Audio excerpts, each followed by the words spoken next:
తాకట్టులో ఉన్న బంగారాన్ని విడిపించి ఆ రోజు ఆన్లైన్ ధరకే కొంటుంది కొమ్మూరి గోల్డ్.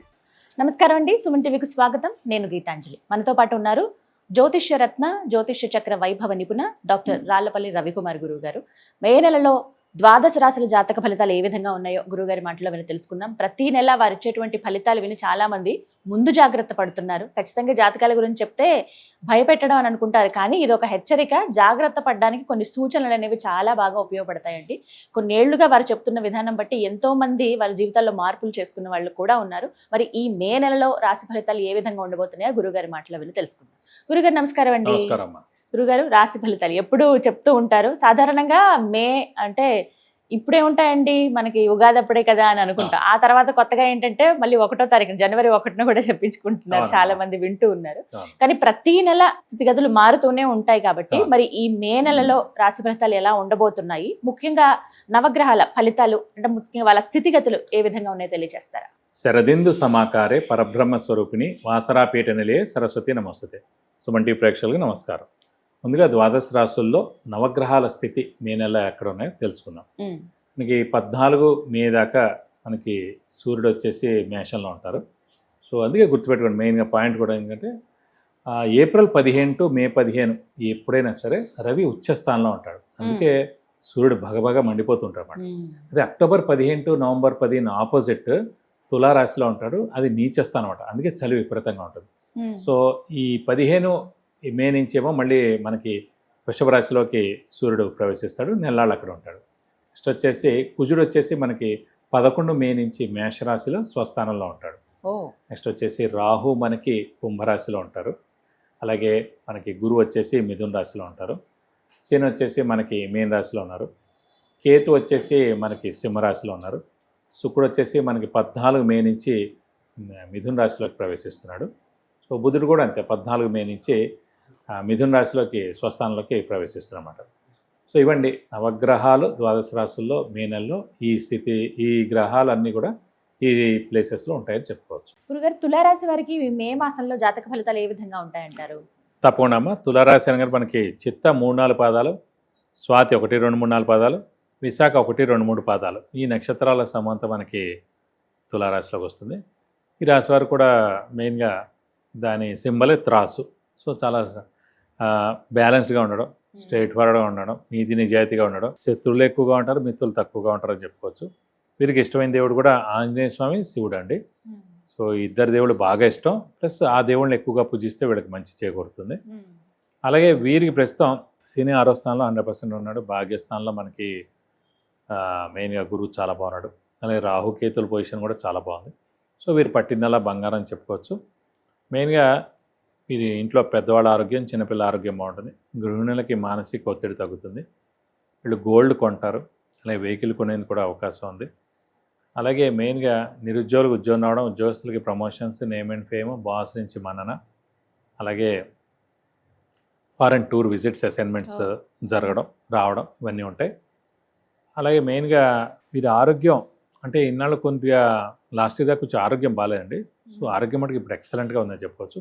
తర్వాత నెక్స్ట్ 2 ఏళ్ల దాకా కూడా ఎక్సలెంట్గా ఉంటుందని చెప్పుకోవచ్చు. ఎందుకంటే గురువు మనకి ఇంకా 2 సంవత్సరాలు చాలా బాగుంటుందని చెప్పుకోవచ్చు అన్నమాట.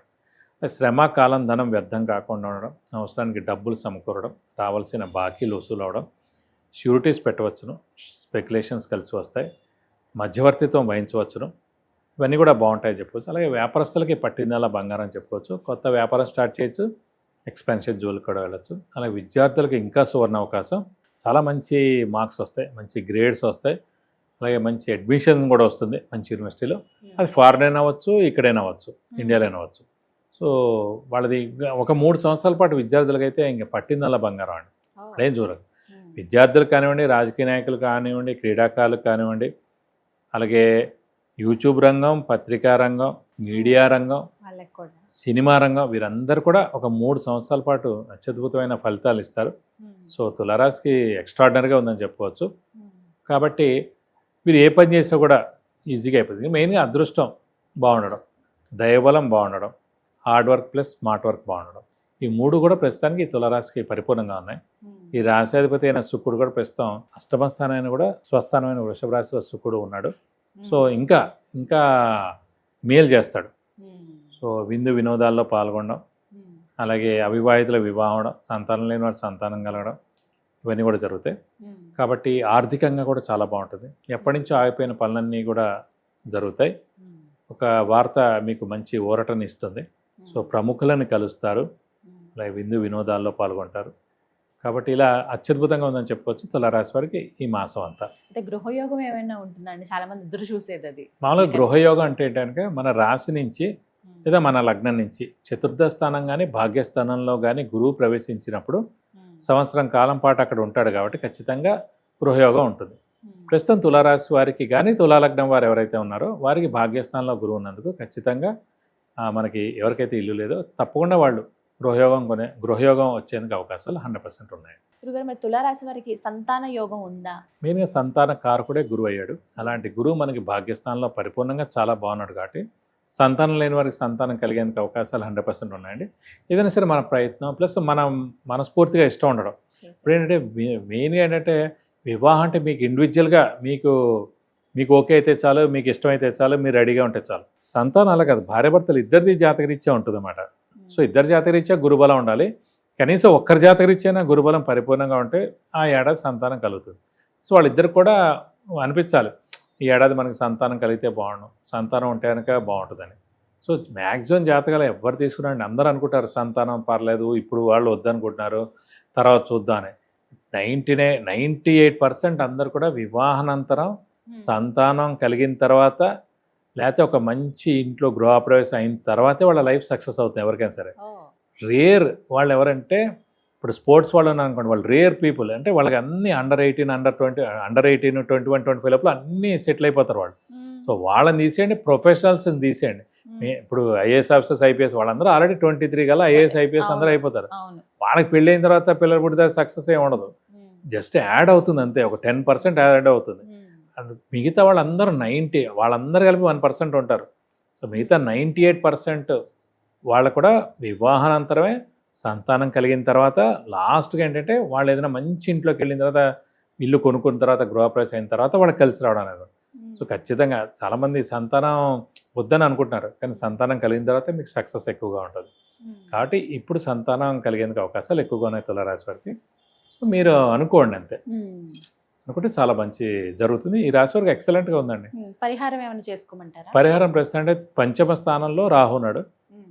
సో రాహుకు సంబంధించిన పరిహారం చేసుకుంటే చాలు. రాహు అంటే మనకి అమ్మవారిని ఎక్కువగా ఆరాధిస్తే చాలా మంచిది అనుకున్నాం ఇందాక. సో ప్రతిరోజు అమ్మవారి అష్టోత్తరం చదువుకోవడం, ఏ అమ్మవారైనా పర్లేదు. అలా వీలైతే ప్రతి శుక్రవారం అమ్మవారి టెంపుల్కి వెళ్ళి 40 ప్రదక్షిణాలు చేసి వీలైతే అమ్మవారికి అభిషేకం కానీ అర్చన కానీ చేయించుకుంటే మీకు అన్ని విధాలా మంచి చేకూరుతుంది. చక్కగా తెలియజేశారండి, ధన్యవాదాలు. నమస్కారం. విన్నారు కదండి, మనలో చాలా మందికి ఎన్నో రకాల సమస్యలు ఉంటాయి. ఆర్థికంగా కావచ్చు, ప్రధానంగా ఏదైనా ఇల్లు యోగం ఉందా లేదా అని తెలుసుకోవాలనుకునే విషయం కావచ్చు, విద్య, ఉద్యోగం, వ్యాపారం, సంతానం, వివాహం విషయంలో కావచ్చు, ఇలా చాలా మంది ఎన్నో సమస్యలతో బాధపడుతూ ఉంటారు. సరైన సలహా కోసం ఎదురు చూస్తూ ఉంటారు. అలాంటి వారి కోసం గురువుగారు దగ్గర మీరు అపాయింట్మెంట్ తీసుకోవచ్చండి, వారిని కలవచ్చు మీరు. అయితే ముందుగా స్క్రీన్ మీద నేను ఇస్తున్న నెంబర్కి మీరు ఫస్ట్ కాల్ చేయండి. ఆ తర్వాత వాట్సాప్లో మీరు మీ డీటెయిల్స్ అన్ని పంపిస్తే కనుక ఆ మెసేజెస్ అవన్నీ చెక్ చేసి మీరు అపాయింట్మెంట్ తీసుకుంటే వెంటనే గురువుగారు కలవడం జరుగుతుంది. తద్వారా మీరు రిజల్ట్ అంటే ఎటువంటి పరిహారాలు చేసుకుంటే ఈ ప్రాబ్లం నుంచి బయటపడతాము, యోగాలు మనకు అందుతాయి అనేది చాలా క్లియర్గా మీకు ఎక్స్ప్లెయిన్ చేస్తారండి. మరిన్ని వివరాల కోసం స్క్రీన్ మీద కనపడుతున్న నెంబర్కు కాల్ చేయండి. నమస్కారం.